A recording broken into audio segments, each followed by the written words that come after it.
其實練海豚音就係要不斷挑戰自己嘅高音咯，跟住就有啲跟住跳爆到咁樣越嚟越高咯，係咯。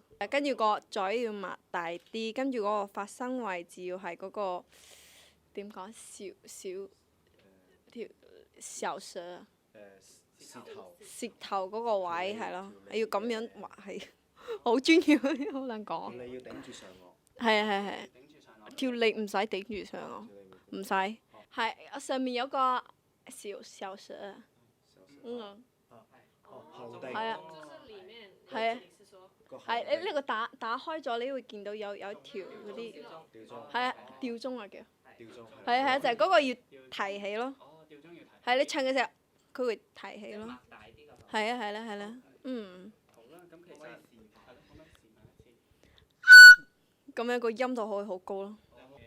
其實海豚音最好就因為用啱咗個方法咯。如果你真係個方法又唔啱，跟住成日咁樣嗌呢，係好易傷到個聲帶嘅，係啊。係要用氣咯，係啊。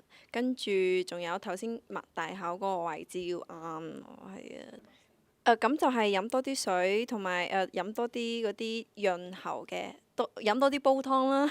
咁同埋就講嘢有時唔可以太大聲咯。咁啲醫生都咁樣同我講，但係因為我嘅性格就中意大聲講，所以都改唔到。